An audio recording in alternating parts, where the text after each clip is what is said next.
On est sur un stand, les amis, absolument génial, puisqu'il s'agit de Awaken Realms, avec Ernest. Hi Ernest, Hi. how are you? Fine. For the first day of the Essen convention? Third day, Third day, actually. not the first, the third day. So, not first, ok. Voilà, et en fait, eh bien, il y a ici présenté les futurs jeux qui vont arriver, et on a notamment ici Stalker, the board game, qui va arriver sur une campagne en juin, in June. The campaign starts in June. The campaign was in June this year. Okay. We are now working on the Stalker, and soon we'll open the late pledge for the game. So Okay. it will be again chance for you to back it if you want. Ok, donc sur GameFound. Can you pitch it for me? Yeah, of course, Stalker we'll call it a zone crawling game because players play as a group of stalkers which have their adventures in zone, very of course dangerous and like very exciting. They came upon different difficulties like enemies or anomalies, and they want to survive. Ok. And à côté, nous avons donc Dragon Eclipse qui est présenté juste ici devant nous. Voilà, donc ça, la campagne. The campaign is actually for Dragon The campaign is live. It ends on Tuesday. Ok, donc ça se termine bientôt. Et puis vous avez donc la présentation ici du matériel avec les figurines. Can you pitch it for us? Of course, in Dragon Eclipse, players are, or one player, because it's Okay. for 1 to 2 players. Player as a tamer who travels around the world with its mistlings and find other mistlings. You can tame them, defeat them, and there's also a whole story behind it. So it's for you to explore it. Ok. Et là-bas, alors on a une version d'un jeu que j'attends particulièrement parce que I am a Nemesis fan. I have all the game in my home. So Nemesis Resurrection. Yep. Retaliation. Sorry. Nemesis Retaliation, qui est installé juste ici et qui, voilà, avec un matériel. It's a prototype. Here. Et du coup, vous avez ici tout le matériel qui est présenté. Alors, du coup, la différence avec les autres Nemesis, c'est qu'en fait, vous aviez tout le plateau qui était installé à la base. Et bien là, lorsque vous allez rentrer dans la base avec les Marines, et bien en fait, vous allez découvrir au fur et à mesure les tuiles avec des cartes événements, etc. You can pitch it. It's, you discovered the base. Not in the start of the game. You discover it. Yeah, of course. The third Nemesis will be more different than two first parts. Because this time we will be playing as a group of Marines, which was sent with the mission to do something in the base, like clear or secure your escape and leave from it. But of course, things won't be so easy for you. Yeah, the main change is that the board is now not fixed, because you explore it, and in each play it will be different for you. Yes. So each time you will be surprised. So all the game will be different. With we have never the same tiles in the same place. The tiles will be, there will be a pool of tiles from which you will like take the random ones. There will be, for example, some similar points, but there will be small changes between them, between the games. Ok. Et ben voilà, c'est quand même un stand avec les jeux que j'adore. Voilà, vous avez aussi le Castle of Burgundy qui est là-bas, qui est la finale, la version Awaken Realms de Château de Bourgogne à la base et qui est installé juste ici. Voilà, vous avez tout le matériel qui est disponible ici. Vous avez ISS Vanguard également qui est disponible ici. Et puis voilà, Lords of Ragnarok, qui est présenté dans la vitrine ici. Voilà, c'est formidable. Thank you very much, Ernest, and have a good time. You present Stalker at all the people? Yes, not only, but mainly Stalker. Okay. Thank you very much. Thank you very much and also. Have a nice day. Yep. Alors aujourd'hui, nous sommes avec Anne-Cat et Dimitri, voilà le passage obligatoire sur le stand d'Explorate, tellement vous êtes gentils, agréables, souriants à chaque fois, c'est toujours un moment incroyable de passer du temps avec vous. Donc ça va? Comment vous allez? Oui, ça va très bien. Très bien, on a la pêche? Non, on a la banane. Bah oui, la banane. Bah attends, regarde, je vais chercher la banane. Sauf que cette banane-là, en plus, elle est un peu, c'est la banane pourrie. Alors, elle est un peu énervée. Ouais, elle est un petit peu énervée parce qu'elle tire la langue, elle est pas très contente. Et alors, qu'est-ce que c'est que ça, la banane petite? Alors, ça vient d'où ce truc-là alors? Ah bah attends, faut que tu prennes le micro. Alors, cette banane, elle est dans notre nouveau jeu, Free to Play, un jeu de pli où on va pouvoir donc jouer avec différents fruits. Et j'en perds mes mots. En fait, dans Free to Play, c'est un jeu de pli original sur lequel on va avoir une rivière qui va annoncer 7 cartes pour une manche. Chaque tour, on va prendre une carte de cette rivière qu'on va mettre au centre de la table et chaque joueur va devoir jouer une carte de façon simultanée. On va les retourner. De remporter cette carte-là. Et pour remporter l'ensemble de ces cartes, il faudra être le plus proche possible, avec une priorité dans la couleur du fruit qui va être au milieu. C'est ça. C'est-à-dire que si tu as une fraise, par exemple une fraise 8, et que les joueurs jouent une fraise 10, une fraise 14, 15 exemple, et puis une banane 3, et ben c'est celui qui a la fraise 10 qui va remporter toutes les cartes. Voilà, parce qu'il est plus proche dans la couleur du fruit. Voilà. Et on verra que dans le jeu, en plus, il y a différents petits twists parce qu'il ne faut pas forcément remporter les plis. Il va y avoir une technique, notamment un twist à la fin de la manche où toutes les cartes qui vont rester en main des joueurs vont être mises dans le tableau de score. Et il va y avoir un petit calcul malin de score entre la colonne de fruits où on en a le moins et la colonne de fruits où on en a le plus. Avec des petits effets sympas, c'est que si on n'a qu'une colonne, c'est à la fois la plus grosse et la plus petite. Et on peut faire des scores sympas même si on n'a pas fait de plis.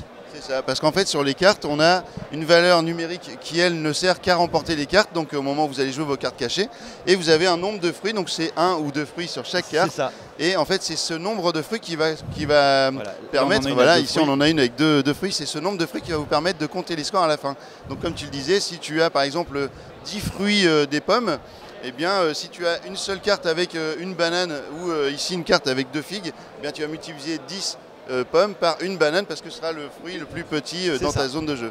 Voilà, donc en fait, il va falloir essayer d'être malin pour ne pas conserver une colonne avec juste un fruit. Pour donner un fruit à quelqu'un qui aurait une grosse série de fraises, par exemple, s'il remporte le pli, une petite banane pour qu'il fasse une fois son score plutôt que... C'est ça, et il va falloir aussi se débarrasser justement des fruits uniques qu'on a dans la main avant la fin pour essayer, au moment où on va récupérer nos fruits, qu'on va mettre sur la table, Parce que la petite spécificité, c'est que pendant un tour de jeu, si on ne remporte pas le pli, on repioche une carte. Donc on garde sa main au même nombre. C'est pour ça qu'on peut, à la fin de la manche, avoir 6 cartes à poser dans son tableau si on n'a rien remporté. Et à la fin, on choisit également si on pioche ou pas. Au dernier tour, oui, voilà. On peut prendre le risque de piocher une carte ou pas. Et là, c'est le petit côté stop ou encore. Ah oui, c'est ça. Et en plus, il y a des fruits pourris, parce que la banane là qu'on voyait, c'était la méchante banane. Et elle, en fait, qu'est-ce qu'elle fait? Elle annule une banane dans votre zone de jeu. Mais elle peut aussi annuler... Là, on a sa version pomme. Voilà, la version pomme. Et on peut aussi annuler, par exemple, une banane chez un adversaire pour lui faire un point de moins. Donc ça peut être cool. Ou annuler chez nous une colonne. Et là, ça peut être vraiment le bon truc. Ça peut être vraiment cool. Voilà, donc Free to Play, alors c'est disponible quand? Ça arrive le 17 novembre en magasin en France. Et ici, on est en avant-première. Super, bah oui, il y en a quelques boîtes là ici. Voilà, on l'a fait venir par avion, donc on a une petite quantité. Et en plus, pour les gens qui viennent l'acheter ici, il y a un petit blister de goodies, des petites cartes spéciales pour le festival. Voilà, petit badge. Comme on fait partout sur les stands, il y a toujours des petits goodies pour les achats sur les salons. Bah ça, c'est cool. Et donc, vous avez toujours évidemment dans l'actualité Fédération, voilà, qui est toujours là, qui est toujours aussi bon, aussi beau. On est content, c'est que les 2 tables, on a 2 tables de fédération, on a même mis 3 à un moment donné, elles ne désemplissent pas. Et c'est pas évident un an après, parce que souvent, à Essen, on a surtout sur les gros jeux l'attrait de la nouveauté. Et on ne voit pas beaucoup de jeux sortis un an, enfin déjà depuis un an, avec des tables qui sont occupées en permanence. Donc on est très content. Mais c'est tellement un bon jeu que voilà, ça marche forcément. Et puis alors il y a un truc, il y a aussi Big Monster, enfin il y a toute la gamme spécialiste qui est juste ici, il y a toute la gamme qui est disponible sur le stand. Et puis alors il y a un truc incroyable, c'est que vous revenez de Las Vegas. Oui. Alors ça les amis, je savais même pas que ça existait, parce que moi je connaissais les World Series of Poker, mais il y a les World Series of Board Games. Of Board Gaming, oui voilà. Board Gaming. Et là tu t'es inscrit, vous êtes partis tous les deux à Las Vegas, tu t'es inscrit. C'est ça, donc on s'était dit, on avait envie de revenir à Las Vegas et on a eu l'opportunité, on se dit, qu'est-ce qu'il y a comme événement un peu professionnel. Et là, je vois les championnats du monde de jeux de société. Alors que j'avais déjà fait ceux de poker. Et ce qui était assez marrant, c'est que c'était vraiment c'est une sorte de parallèle par rapport au championnat de poker parce que c'est dans le même hôtel. C'est le Bellagio, non? C'est ça? Non, en fait ça a changé. Avant c'était le Rio et maintenant c'est le Horseshoe. D'accord. C'est qui anciennement s'appelait le Balise. Ils ont changé de nom. Ils aiment bien changer les noms des hôtels à Vegas. Ce sont les mêmes hôtels, mais ils changent de nom. Las Vegas, c'est un endroit, si tu y vas une année et tu y reviens genre 2-3 ans plus tard, c'est plus la même chose.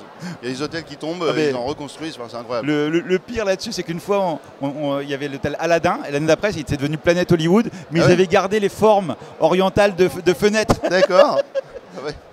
Et donc, alors, tu as participé à Terraforming Mars? Oui, en fait. On a rencontré Jacob hier. Il est là, Jacob. Ah, c'est trop bien. Et avec son fils Daniel.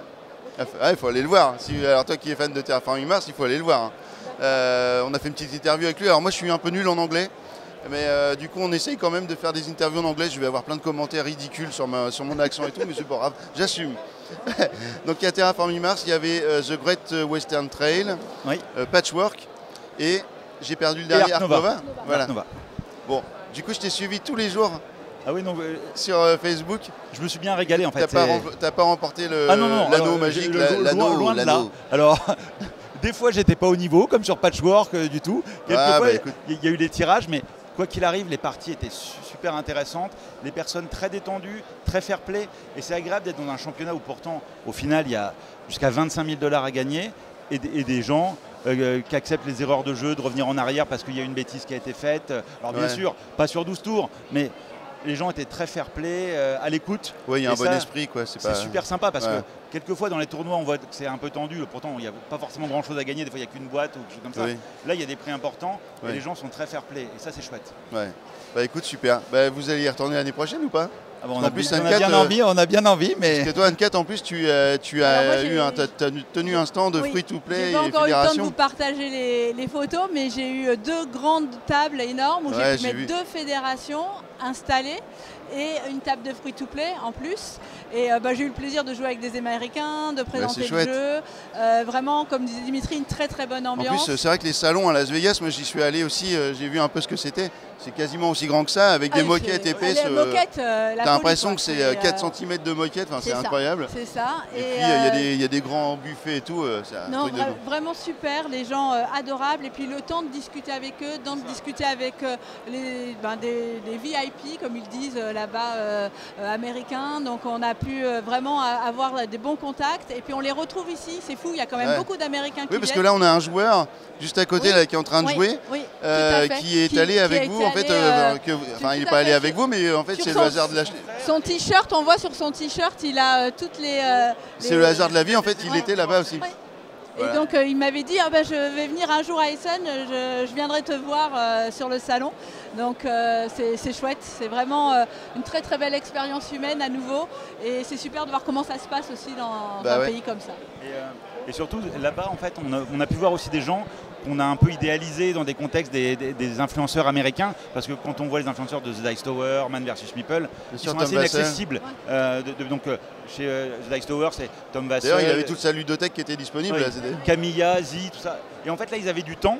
Donc ils ont pu venir jouer à nos jeux, ils nous ont même appelés pour jouer à d'autres jeux après, et l'ambiance était super sympa, parce qu'ils c'était détendu. Ici, comme ils disent, c'est beaucoup plus speed, parce que c'est une autre sphère évidemment, parce que les influenceurs, américains, etc., forcément ils touchent beaucoup plus de monde de par la langue. Par rapport à nous, en France, forcément, on va toucher que les francophones et c'est un public beaucoup plus restreint. Là, c'est des institutions, The Dice Tower, Man vs Meeple, c'est des choses qui sont installées et forcément, ils ont une audience énorme, donc ils sont très sollicités dans beaucoup de salons. Mais je crois qu'il est là, Tom Vassell. Oui, on les a vus, ils sont venus en fait. Il y en a 3 de The Dice Tower, Camilla, Z et Tom Vassell. Je ne l'ai pas croisé encore, mais je crois qu'il est là. Stand de Dice Tower. Ah ouais. Et ils font des animations en Hall 3. Et ils font des présentations de jeux où ils jouent en direct. Donc voilà, ils sont très actifs aussi. Super, merci beaucoup Anne-Cat et Dimitri. Merci David. Et puis on se retrouve au mois d'août. On se retrouve Ça c'est un peu private. Plus de rituels là. Peut-être avant en Normandie. Bah peut-être. Ou dans le Nord. Ou dans le Nord. Avec plaisir. En plus, on y vient pour les Jeux Olympiques au mois de juillet. On vient voir du basket à Lille. Ah oui, mais nous on fait le hand en août. Ah bon, bah voilà. On a le temps d'en reparler. On est en train de parler de notre vie personnelle, mais c'est pas grave. On partage tout avec vous et puis on va continuer la visite. Allez, ciao. Merci. Ciao.